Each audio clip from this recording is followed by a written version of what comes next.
Hello guys, welcome to another video of ഷാന സ്റ്റോക്സ്. എന്നൊരു റിയാക്ഷൻ വീഡിയോ ആയിട്ടാണ് ഇപ്പോൾ വന്നിരിക്കുന്നത്. സോ അധികം വായിട്ടിലേക്ക് അതെ വീഡിയോയിലേക്ക് പോവാം. Let's get entertained. பாத தெரியாம நடக்கிறதோ சிறகே இல்லாம பறக்கிறதோ உன்னோட நினைப்பில் இருக்கு. ആ ഷൂ ഉണ്ടാവണ്ട, ഷൂ ലൈസ് ഇല്ല.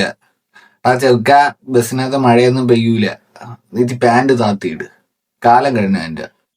ഇവിടെ വിവാഹമോചനം ആവശ്യപ്പെട്ട് നിൽക്കുന്ന എത്ര പേര് അവർ സമ്പാദിച്ച സ്വന്തം പൈസ കൊണ്ട് നടത്തിയിട്ടുണ്ടെന്ന് ചോദിക്കും.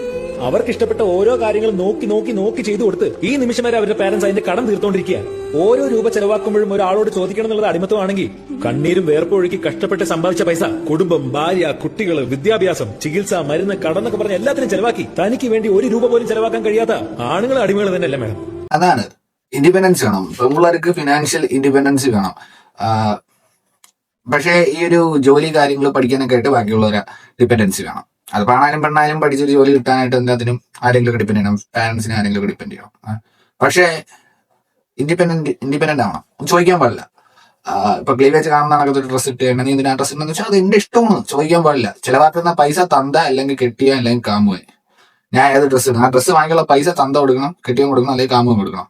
പക്ഷെ ഞാൻ ഏത് ഡ്രസ്സ് ഇടുന്നു എന്നുള്ളത് നീ ചോദിക്കരുത്, നീ അറിയരുത്, നീ പൈസ തന്നാൽ മതി. അതൊക്കെ എന്റെ ഫ്രീഡം, ഞാൻ എന്ത് ഇടണം എന്നുള്ളത്. പക്ഷെ പൈസ നീ തരണം, അങ്ങനെയാണ്. അതവരെ കാര്യമാണ്. നിങ്ങൾ സമ്പാദിക്കുന്ന പൈസ എനിക്ക് ചെലവാക്കാൻ കഴിയുന്നില്ല എന്നുള്ള അവസ്ഥയെക്കാളും ഞാൻ സമ്പാദിക്കുന്ന പൈസ എനിക്ക് തന്നെ ചെലവാക്കാൻ കഴിയുന്നില്ല എന്നുള്ളത് എത്ര ഭീകരമായ അവസ്ഥയാണ് മേഡം. ഇതിലിപ്പോ ആണുങ്ങൾക്ക് എവിടെയാണ് ഫിനാൻഷ്യൽ ഇൻഡിപെൻഡൻസ് ഉള്ളത്? വേറൊരു കാര്യം മേഡം, നാട്ടിലുള്ള രൂപയൊക്കെ ഒരേപോലെ തന്നെയാണ്. പക്ഷെ അത് സ്ത്രീകൾ സമ്പാദിക്കുമ്പോൾ മഹത്തായ നേട്ടവും പുരുഷന്മാർ സമ്പാദിക്കുമ്പോൾ അത് അവരുടെ കടമയായി മാറുന്നത് എങ്ങനെ? എനിക്ക് പേഴ്സണലി ഒരു 40-43 വയസ്സുള്ള ഒരു ആന്റി അറിയാം. അപ്പൊ ഈ ആന്റിയുടെ ഹസ്ബൻഡ് ഗൾഫിലാണ്. പുള്ളിക്കാരി പറഞ്ഞു ഇപ്പൊ 42-41 വയസ്സായി. അപ്പൊ പുള്ളിക്കാരി പറയുന്നതെന്ന് വെച്ചാൽ ഹസ്ബൻഡ് ജോലിക്കൊന്നും വിടത്തില്ല. ഹസ്ബൻഡ് പണ്ട് ജോലിക്കൊന്നും വിട്ടില്ല. അതുകൊണ്ടാണ് പുള്ളിക്കാരുടെ ലൈഫ് ഇങ്ങനെ ആയി പോയത്. എന്നാൽ വീട്ടിൽ നിന്ന് എന്തെങ്കിലും ട്രൈ ചെയ്തുകൂടെ എന്ന് ഞാൻ ആന്റിയുടെ അടുത്ത് ചോദിച്ചു. അപ്പൊ ആന്റി പറയുന്നൊരു ഡയലോഗ് എന്താണെന്ന് വെച്ചാൽ, മക്കളെ 40-42-41 വയസ്സായി, ഇനി എന്തെങ്കിലും ചെയ്യാനാണ്? പഠിച്ച വയസ്സിലെങ്കിൽ എന്തെങ്കിലും ഒന്ന് ട്രൈ ചെയ്തൂടെ? ഇപ്പം ഫിനാൻഷ്യലി ടൈറ്റ് ആണല്ലോ, അതുകൊണ്ട് ഹസ്ബൻഡ് സമ്മതിക്കൊന്നും ചെയ്തൂടെ? ഇനി അതിലൊന്നും വയ്യാക്കളെ, ഞാനൊന്നും വയ്യ, പണിയെടുക്കാൻ പോകാൻ വയ്യ. എന്നിട്ട് സ്വിച്ച് അങ്ങ് ഇരിക്കണം, കെട്ടി അയക്കുന്ന പൈസയിൽ സ്വിച്ച് അങ്ങ് ഇരിക്കണം. പക്ഷേ പണ്ട് കെട്ടിയാൻ പണിക്ക് പോകാൻ വിട്ടില്ല, അതുകൊണ്ടാണ് ഞാൻ ഇങ്ങനെ ആയിപ്പോയത്. എന്നിട്ട് കെട്ടി അയക്കുന്ന പൈസയിൽ വീട്ടില് ചോറും കറിയും പോലും വയ്ക്കാതെ ഫുൾ ടൈം സ്വിഗ്ഗി സൊമാറ്റോ ഒന്ന് ഓർഡർ ചെയ്ത് വിഴുങ്ങിക്കൊണ്ടിരിക്കും. എന്നിട്ടും പൈസ ടൈറ്റ് വരും. റേഷൻ കടയിൽ നിന്ന് അരി വാങ്ങിക്കത്തില്ല, സൂപ്പർ മാർക്കറ്റിൽ പോയ സാധനങ്ങൾ വാങ്ങിക്കത്തുള്ളൂ. പൈസക്ക് ടൈറ്റ് വരുമ്പോ കെട്ടിയവനെ പഠിച്ചുകൊണ്ടിരിക്കും. എന്തെങ്കിലും സ്വന്തമായിട്ട് ഏൺ ചെയ്യാൻ നോക്കിയാൽ 42 വയസ്സായി പോയില്ലേ, ഇനി പറ്റത്തില്ല എന്ന് പറയും. എനിക്ക് മനസ്സിലായി അറിയാവുന്നതല്ല. അതേപോലെ ഇതാണ് പെമ്പിള്ളാരുടെ കേസ്. ഒന്നാമത് കുടുംബജീവിതത്തിൽ 50-50 എന്ന് പറയുന്ന ആശയമേ നടക്കുന്നില്ല യുവറാണ്. ഞാൻ കുക്ക് ചെയ്യാം, നീ പാത്രം കഴിക്കോ, ഞാൻ ഇഡ്ഡലി വെക്കാം, നീ ചട്നി അരക്കേ, ഇങ്ങനെയൊക്കെ പറയുന്നതിലല്ല മാഡം 50-50. ചില കാര്യങ്ങളൊക്കെ ഞാൻ 70 നീ 30 ഒക്കെ ആയെന്നിരിക്കും. എന്നാൽ മറ്റു ചില കാര്യങ്ങളിൽ നീ 70 ഞാൻ 30 ഒക്കെ ആവുന്നുള്ള കാര്യങ്ങളൊക്കെ മനസ്സിലാക്കി അത് ഉൾക്കൊണ്ട് ബാലൻസ് ചെയ്ത് ജീവിക്കുന്നതിലാണ് മാഡം ശരിക്കുള്ള 50-50. ഒരു പുരുഷൻ തന്റെ കുടുംബത്തിന് വേണ്ടി തന്റെ പ്രായവും യൗവനവും എല്ലാം ബലി കഴിച്ച് കുറച്ചായിട്ട് ഭംഗിയുള്ള ഒരു ലോകം ഉണ്ടാക്കാൻ ശ്രമിക്കുക. അങ്ങനെ ഒരു വിധം അതൊക്കെ ഉണ്ടാക്കിയെടുത്തതിന് ശേഷം സ്വസ്ഥമായിട്ട് ഒന്ന് ജീവിക്കാന്ന് കരുതുമ്പോ നീ എന്റെ കൂടെ സമയം ചെലവാക്കുന്നില്ല, നീ എന്റെ ഭർത്താവായി ഇരിക്കാൻ തന്നെ യോഗ്യതയില്ലെന്നും പറഞ്ഞ് അവനെ ആ ലോകത്ത് ഒറ്റയ്ക്ക് വിട്ടിട്ട് പോകുമ്പോ അവൻ അവിടെ തന്നെ അനാഥനെ പോലെ ആരോടൊന്നും പറയാൻ പറ്റാതെ ഉരുക്കി തീരുകയാണ് മേഡം ഇവിടെ. അതെ, അത് ശരിയാണ് സംഭവം. സ്ത്രീകള് ജോലിക്ക് പോയി പൈസ ഉണ്ടാക്കി കഴിഞ്ഞാൽ ഫിനാൻഷ്യൽ ഇൻഡിപെൻഡൻസി ഓക്കെ, ശരിയാണ്. ഇപ്പോ ജോലിക്ക് പോകുന്ന സ്ത്രീകളുടെ കണക്കെടുത്ത് കഴിഞ്ഞാൽ, ജോലിക്ക് പോകുന്ന ഒരു സ്ത്രീ അല്ലെങ്കിൽ സ്ത്രീകളുടെ കണക്കെടുത്ത് കഴിഞ്ഞാൽ എത്ര പേര്, ഇപ്പൊ ഹസ്ബൻഡ് ആൻഡ് വൈഫ് ജോലിക്ക് പോകുന്ന സ്ത്രീകളുടെ കണക്കെടുത്ത് കഴിഞ്ഞാൽ അതിലൊരു 70% സ്ത്രീകളും അവരുടെ പൈസ അവരവരുടെ ബാങ്ക് ബാലൻസ് ആയിട്ട് മാറ്റിയെടുത്തേ ഉള്ളൂ. സ്റ്റിൽ ഹസ്ബൻഡ് അല്ലെങ്കിൽ ആ വീട്ടിലെ ആണുങ്ങളായിരിക്കും പൈസ ചിലവാക്കുന്നത്, അവരുടേതായിരിക്കും. ഞാൻ ചിലവാക്കുന്ന പൈസ എനിക്ക് സാധനം വാങ്ങിക്കാം, എനിക്ക് മേക്കപ്പ് സാധനം, എനിക്ക് ഡ്രസ്സ് കാര്യങ്ങൾ അതൊക്കെ വാങ്ങിക്കണ്ടേ, എനിക്ക് വാങ്ങിക്കണ്ടേ, കാര്യങ്ങൾ വാങ്ങിക്കണ്ടേ. കുടുംബം നോക്കാനുള്ള നിങ്ങൾ ഉത്തരവാദിത്തമാണ്, ആണുങ്ങളല്ലേ നിങ്ങൾ ഉത്തരവാദിത്തമാണ്. നമ്മുടെ ജോലിക്ക് വേണ്ടി നമ്മളെ കിട്ടുന്ന പൈസ. ഇപ്പൊ മുമ്പ് ഞാൻ റീൽ കണ്ടതാ, ഒരു ഹസ്ബൻഡ് ആൻഡ് വൈഫ് ഒരു ഹോട്ടലിലേക്ക് അത് ഫുഡ് കഴിക്കുന്നു. അപ്പൊ ഹസ്ബൻഡ് ചുമ്മാ എന്ന് പറയുന്നത് എന്റെ കയ്യിൽ കൊടുക്കാൻ പൈസ ഇല്ല, നീ നിന്റെ അടുത്ത് കൊടുക്കും. അപ്പൊ ഞാൻ എന്തെങ്കിലും കൊടുക്കണം, അതിന്റെ പൈസ ഇല്ലേ, നിങ്ങളല്ലേ കൊടുക്കാനുള്ള. ഈ കേട്ടോ ഒരു റീൽ തന്നെ കണ്ടതാ, ഇത് തന്നെയാണ് റിയാലിറ്റി. ആണുങ്ങള് ജോലിക്ക് പോകണം, അതവന്റെ ഉത്തരവാദിത്തം. വീട്ടിലെ കാര്യങ്ങൾ നോക്കണം, അതവന്റെ കടമ. പെണ്ണുങ്ങൾക്ക് ജോലി വേണം, ഫിനാൻഷ്യൽ ഇൻഡിപെൻഡൻസിക്ക് വേണ്ടി ജോലി വേണം, ഫ്രീഡത്തിന് വേണ്ടി ആരാടിയുമായിട്ട് കിടക്കാൻ പറ്റത്തില്ല, സ്വന്തം കാലിൽ നിൽക്കണം എന്നൊക്കെ പറയും. എന്നാൽ ഉണ്ടാക്കുന്ന ജോലിയിൽ നിന്ന് ഉണ്ടാക്കുന്ന ശമ്പളത്തിന് വല്ലതും ചിലവാക്കുമോ? ഒട്ടുമിക്ക ആൾക്കാർ, എല്ലാവരും അല്ല, ഒട്ടുമിക്ക ആൾക്കാർ ചിലവാക്കത്തില്ല. ആണുങ്ങൾ ഉണ്ടാക്കുന്നത് ചിലവാക്കിയേ പറ്റത്തുള്ളൂ, അതവരെ ഉത്തരവാദിത്തം കടമയാണ്. പെണ്ണുങ്ങൾ ഫ്രീഡത്തിന് വേണ്ടിയാണ് ജോലിക്ക് പോകുന്നത്, കടമ ബാധ്യതയൊന്നുമില്ല. ഞാൻ എല്ലാരെയും അടച്ചാക്ഷേപിച്ച് സംസാരിക്കില്ല. ഒരു പർട്ടിക്കുലർ കാറ്റഗറിയിൽ വരുന്ന ഫെമിനിസ്റ്റ് ആൾക്കാരുടെ ചിന്താഗതിയാണ് പറയുന്നത്. സിംഗിൾ മദേഴ്സ് ഉണ്ട്, ഡിവോഴ്സ്ഡ് ആയ അല്ലെങ്കിൽ ഹസ്ബൻഡ് മരിച്ചു പോയ ഒരുപാട് സ്ത്രീകളുണ്ട്. സ്വന്തം ജോലിക്ക് പോയിട്ട് സ്വന്തമായിട്ട് കുടുംബം നോക്കുന്ന ഒരുപാട് ആൾക്കാരുണ്ട്. ബട്ട് ഒരു ഗ്രൂപ്പ് ഓഫ് കാറ്റഗറി ആൾക്കാർ ഇപ്പോഴും ഇതേപോലെ ഉണ്ട്. ജോലിക്ക് പോകണം, പൈസ വേണം, പക്ഷെ നമ്മളൊന്നും ചിലവാക്കത്തില്ല. അത് നമ്മളെ കെട്ടിയവൻ അല്ലെങ്കിൽ അച്ഛൻ ചിലവാക്കിക്കോണം. നമ്മൾ ഉണ്ടാക്കുന്ന പൈസ നമ്മളിങ്ങനെ കൂട്ടി കൂട്ടി വെക്കും. എന്താ നമ്മളെ ചുണ്ടിൽ ലിപ്സ്റ്റിക് വയ്ക്കാൻ വാങ്ങിക്കും, അല്ലെങ്കിൽ ഡ്രസ്സ് വാങ്ങിക്കാൻ, അതിനൊക്കെ നമ്മളെ പൈസ നമ്മൾ എടുക്കത്തുള്ളൂ. കുടുംബ കാര്യങ്ങളൊക്കെ നിങ്ങൾ നോക്കിക്കൊള്ളൂ എന്ന് നടക്കുന്ന കുറെ പുണ്ടാൾ എപ്പോഴും. എല്ലാവരും ഞാനിതിന് വിട്ടുവീഴ്ച ചെയ്യണം എന്ന് പറഞ്ഞോണ്ടിരിക്കുക. ഒരു കുടുംബജീവിതത്തിന്റെ ഭംഗി തന്നെ വിട്ടുവീഴ്ച ചെയ്യുന്നതിലല്ലേ. കുടുംബജീവിതം എന്നല്ല, ഏതൊരു റിലേഷൻഷിപ്പിലായാലും അഡ്ജസ്റ്റ്മെന്റ് എന്ന് പറഞ്ഞ സാധനം വേണം. അഡ്ജസ്റ്റ് ചെയ്ത് ജീവിക്കാൻ പറ്റും എവിടെ ആയാലും. അഡ്ജസ്റ്റ്മെന്റ് എന്ന് പറഞ്ഞ സാധനം വേണം. പക്ഷെ ആർക്കും അഡ്ജസ്റ്റ് ചെയ്യാൻ വയ്യ. അഡ്ജസ്റ്റ് ചെയ്ത് ജീവിച്ചാൽ എന്തോ കുഴപ്പമാണെന്നോ, എന്തോ വലിയ സംഭവം, അയ്യോ ഭയങ്കര ഫീലിംഗ് ലൈക്ക് ഹെൽ എന്നൊക്കെ പറയുന്നതിൽ അഡ്ജസ്റ്റ് ചെയ്താൽ എന്തോ പ്രശ്നമാണെന്നാണ് മിക്കുള്ള ആൾക്കാരും വിചാരം. ഏതൊരു റിലേഷൻഷിപ്പ് ഫ്രണ്ട്ഷിപ്പിനെ മാറ്റുന്നു, പ്രേമം, കുടുംബജീവിതം, ഹസ്ബൻഡ് ആൻഡ് വൈഫ് റിലേഷൻഷിപ്പ്, ഒരു കൂട്ടുകുടുംബജീവിതം, എന്ത് തേങ്ങ ആയാലും അഡ്ജസ്റ്റ്മെന്റ് എന്ന് പറഞ്ഞ സാധനം ഇല്ലാതെ നടക്കത്തില്ല. അഡ്ജസ്റ്റ്മെന്റ് ഇല്ലാതെ നടക്കത്തില്ല. റെയിലിൽ പറഞ്ഞ കണക്ക് എപ്പോഴും 50-50 ഒന്നും പറ്റത്തില്ല, നടപടിയാവുന്ന കേസല്ല. ഫോർ എക്സാമ്പിൾ, ഞാനൊരു കഥ പറഞ്ഞുതരാം. നമ്മുടെ വീട്ടിൽ എല്ലാവർക്കും ഒരു ടൈമിൽ ചിക്കൻ ബോക്സ് വെച്ച്, എനിക്ക് എൻ്റെ അനിയനും ഉമ്മച്ചിമാർക്ക് എല്ലാവർക്കും ചിക്കൻ ബോക്സ് വെച്ച്. ആ ടൈമിൽ എൻ്റെ വാപ്പായാണ് കുക്ക് ചെയ്തത്. ആ സമയത്ത് പുള്ളിക്ക് കുക്കിംഗ് അറിയാവുന്നുണ്ട്, പുള്ളി കുക്ക് ചെയ്തു. നമുക്ക് എല്ലാവർക്കും പുള്ളിയാണ് ഫുഡ് ഉണ്ടാക്കി തന്നത്. ബട്ട് പുള്ളിക്ക് പുള്ളിയുടേതായ ലിമിറ്റേഷൻസ് ഉണ്ടായിരുന്നു കുക്ക് ചെയ്യുന്ന സമയത്ത്.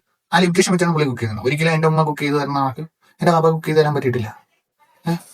അതേപോലെ എൻ്റെ വാപ്പ പോയി ജോലിക്ക് പോയി അല്ലെങ്കിൽ ജോലി ചെയ്ത് ഉണ്ടാക്കുന്നത്ര സമ്പാദിക്കാൻ എൻ്റെ ഉമ്മാക്കും പറ്റത്തില്ല. It's not about always 50-50. അതൊരിക്കലും നടപടിയാവുന്ന കേസല്ല. ഏതെങ്കിലും ഒരു സ്ഥലത്ത് പുരുഷന് ഒരു 70-60 ആവും, അതിന്റെ വേറൊരു സ്ഥലത്ത് ലേഡിക്ക് ഒരു 70-60 ആവും. പുരുഷന് കൂടുമ്പോൾ ലേഡിക്ക് കുറയും, ലേഡിക്ക് കൂടുമ്പോൾ പുരുഷന് കുറയും. അങ്ങനെയൊക്കെയാണ് ജീവിതം, ലൈഫും റിലേഷൻഷിപ്പും കാര്യങ്ങളും. ഇതൊക്കെ എന്ന് ഒരാണും പെണ്ണും മനസ്സിലാക്കുന്നോ അന്നേ ഇത് മുന്നോട്ട് കൊണ്ടുപോകാൻ പറ്റും. അത് മുന്നോട്ട് കൊണ്ടുപോകാനായിട്ട് ഈ സാധനം മനസ്സിലാക്കാതെ പോകുന്ന പല വ്യക്തികളുമാണ് ബ്രേക്കപ്പ്, തേപ്പ്, ഡിവോഴ്സ് എന്ന് പറഞ്ഞ സാധനങ്ങളിലൊക്കെ പോകുന്നത്. എന്ന് നീയൊക്കെ ഇതൊക്കെ മനസ്സിലാക്കുക, അന്നേ നിന്റെയൊക്കെ ജീവിതം നന്നാവും.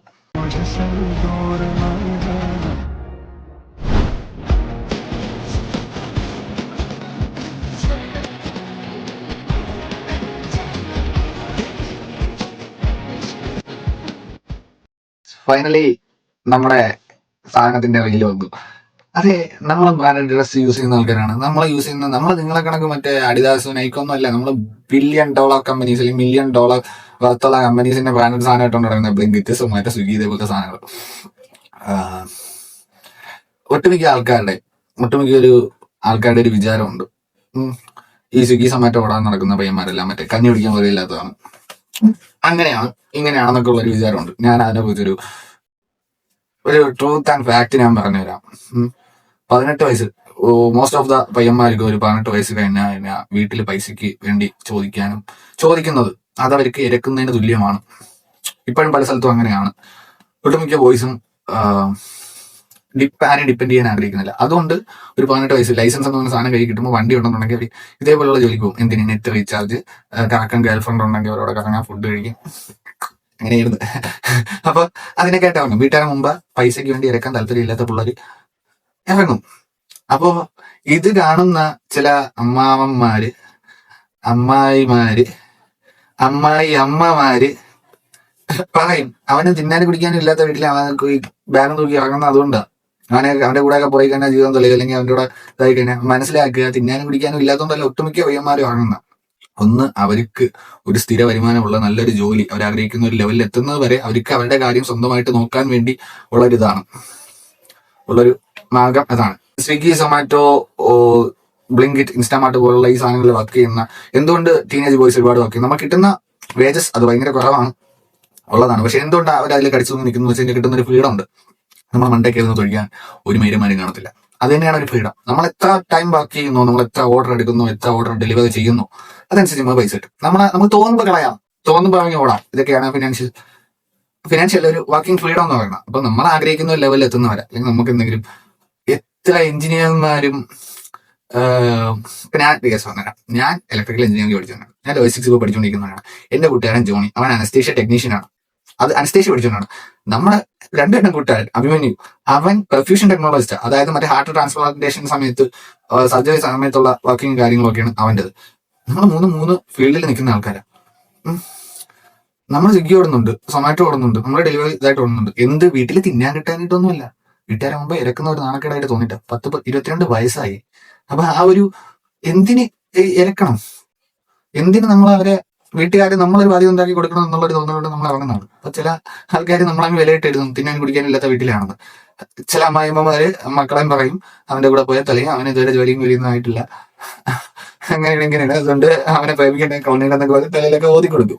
ആൻഡ് ഇതുകൊണ്ട് കുടുംബം നോക്കുന്ന ആൾക്കാരൊന്നും ഇല്ല. എല്ലാവരും ഇങ്ങനെ ഈ ഒരു പാർട്ട് ടൈം പോലെ ടീനേജ് ബോയ്സ് നിൽക്കുന്ന കണക്കാണെന്നൊന്നും അല്ല ഞാൻ പറയുന്നത്. ഇതുകൊണ്ട് കുടുംബ കാര്യങ്ങൾ നോക്കുന്ന ഒരുപാട് ആൾക്കാരുണ്ട്. ടെക്നോ പാർക്കിൽ ജോലി ചെയ്തുകൊണ്ടിരുന്ന ജോലി നഷ്ടമായി താൽക്കാലികമായി ജോലി നോക്കുന്ന ഒരുപാട് പേരുണ്ട്. ഇത് തന്നെ വരുമാന മാർഗമായിട്ട് യൂസ് ചെയ്യുന്ന ഒരുപാട് വലിയ ആൾക്കാരുണ്ട്. ബട്ട് നമ്മളൊരു ടീനേജ് ബോയ്സിന്റെ അടുത്തുള്ള ഒരു കഷ്ടപ്പാടുള്ള വീട്ടിലെ പയ്യന്മാർ ഇറങ്ങാറുണ്ട്. ബട്ട് നമ്മൾ ഈ ഒരു ജോലി ചെയ്യുന്നു എന്ന് കരുതി ഒരു പയ്യന്മാരെയും ഒരു വ്യക്തികളെ നമ്മൾ അയ്യോ തിന്നാനും കുടിക്കാനില്ലാത്ത വീട്ടിലാണേ എന്നുള്ളൊരു മെന്റാലിറ്റി ഒന്നും ആരും വെക്കേണ്ട ആവശ്യമില്ല. അങ്ങനെയൊന്നുള്ള ആൾക്കാരായിരിക്കത്തില്ല. കാരണം ഓർഡർ കൊണ്ടുവന്ന ചിലപ്പം ഒരു സ്കൂട്ടിയിലോ ഒരു സ്പ്ലെൻഡറിലോ ഓർഡർ കൊണ്ടുവന്ന് തരുന്നവന് നീ നിന്റെ ഒരു OnePlus നിന്ന് 350 രൂപ ഗൂഗിൾ പേ ചെയ്യുമ്പോൾ അത് റിസീവ് ആവുന്നത് അവന്റെ iPhone Pro Maxലോ iPhone Proയിലോ ഒക്കെ ആയിരിക്കും. ആരുടെ മുമ്പ് സ്വന്തം വീട്ടുകാരുടെ മുമ്പ് പോലും കൈനീട്ടാൻ താല്പര്യമില്ലാത്ത ഒരു കൂട്ടം പയ്യന്മാർ ഇറങ്ങിയിട്ടുണ്ട്. അപ്പൊ അവരെയൊക്കെ നമ്മുടെ ഈ മറ്റേ ഡോൺ ജഡ്ജ് ബുക്ക് ബൈറ്റ്സ് കവന്ന് പറയത്തില്ല, അതേപോലെ ജഡ്ജ് ചെയ്യാൻ വിദ്യാഭ്യാസം ഇല്ലാത്തതുകൊണ്ടായിരിക്കും, പഠിക്കാനുള്ള സമയത്ത് പഠിക്കാത്തതുകൊണ്ടായിരിക്കും, അല്ലെങ്കിൽ തിന്നാനും കുടിക്കാനും വീട്ടിൽ നിന്ന് കിട്ടാത്തതുകൊണ്ടായിരിക്കും, അല്ലെങ്കിൽ വകയില്ലാത്ത വീട്ടിലാണെന്ന് വിചാരിച്ച് ജഡ്ജ് ചെയ്ത് കഴിഞ്ഞാൽ നീയൊക്കെയാണ് നടക്കുന്നത്. അവന്മാരെന്തെങ്കിലും ഡ്രീമോ കാര്യങ്ങളോ സ്റ്റാർട്ടപ്പോ കാര്യങ്ങളോ ഒക്കെ അച്ചീവ് ചെയ്യാനായിട്ടുള്ള ഒരു ഫിനാൻഷ്യൽ സ്റ്റെബിലിറ്റി അല്ലെങ്കിൽ ഇൻവെസ്റ്റ്മെന്റ് ഈ ഒരു സാധനത്തിനൊക്കെ വേണ്ടിയൊക്കെ ആയിരിക്കും ഇതിനകത്ത് ഓടുന്ന. അതറിയാതെ ഇരുന്ന് ജഡ്ജ് ചെയ്യുന്ന നീയൊക്കെയാണ് കുന്നകൾ. എല്ലാരെയും അല്ല, ചില അമ്മാവന്മാരെയും അമ്മായിമാരെയും അമ്മമാരെയും.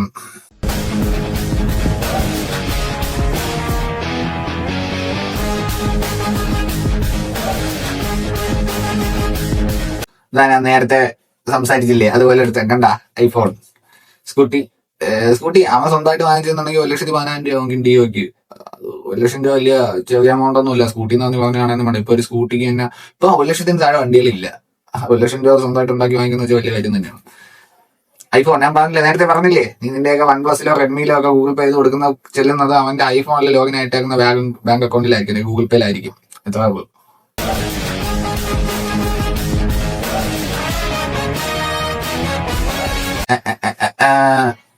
വേഗ കാണിച്ച് പറ്റിക്കുന്നുണ്ടെന്ന് അറിയാം. എടാ 1,800 5,000 ഒന്നുമില്ല. അത് നീ കുറച്ച് കൈ നിട്ട് ശരിയല്ല. എന്നാലും പോട്ടെ, അവന്റെ ഐഫോൺ ഉണ്ട്. ഇവിടെ ഗോപ്രോ 40,000 രൂപയുടെ ഗോപ്രോ ഉണ്ട്. ഇത്ര മതി അവന്. ഒരു 3,200 അധികം ഇട്ട് അത് വലിയ കുഴപ്പമൊന്നുമില്ല. ചിലപ്പോൾ ടൈപ്പിംഗ് മിസ്റ്റേക്ക് ആയിരിക്കും. ബട്ട് അതിൽ ഇത്ര സാധനം ഉണ്ട്. കിടിലോണമായി. മനസ്സിലായില്ല. തിന്നാനും കുടിക്കാനും ഇല്ലാത്ത വീട്ടിലൊന്നും അല്ല എല്ലാവരും. ഇതേപോലത്തെ പയ്യന്മാരാണ് കൂടുതലും.